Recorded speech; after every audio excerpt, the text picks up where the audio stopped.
Technique, the craft behind acting. Technique is a dirty word in some people's book.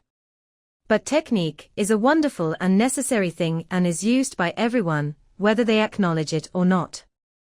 Of course it is, because you cannot possibly act without it. For example, imagine having to do a dozen or more takes of the same scene on a film set without using technique. Imagine trying to recreate the same feelings and bits of business over and over again, just relying on your own raw emotions to get you through.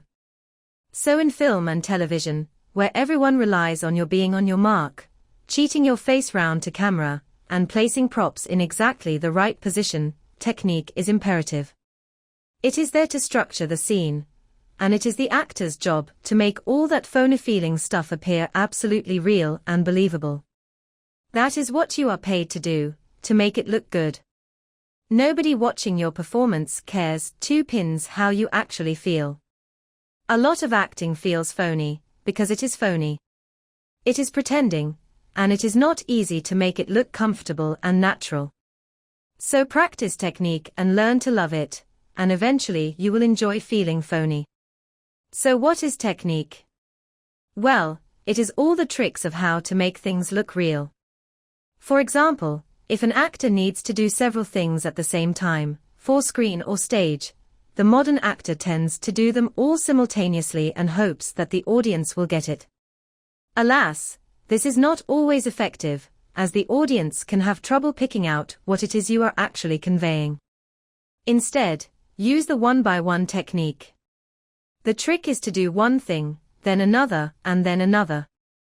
Work out the order to do them so that the audience members can clearly understand what each piece is telling them without their getting confused, and then they will understand what you are doing, put everything together, and think that you are doing them simultaneously. Suppose you have to present a character who is cold, tired, hungry, and ill. To present these feelings all together would lead to a generalized moment, leading the audience to think that you are just ill, because that is the strongest one.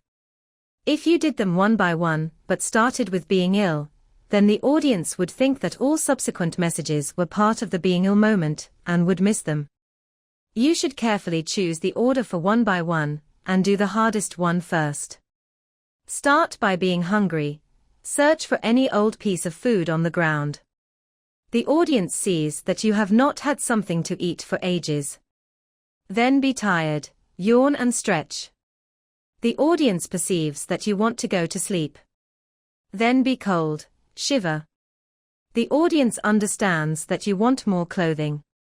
Then be ill, be convulsed with gut ache. The audience realizes that you are cold, tired, hungry, and ill. Technique such as one by one is simply a way of getting results that look natural, believable, and spontaneous. The plan is to decide what you want the result to be, then work out how to achieve this result in the easiest possible way. If the complaint then is that this seems to be working from the outside in, so be it. Working back from a finished result to the reason why it arose is a great technique for getting excellent performance values.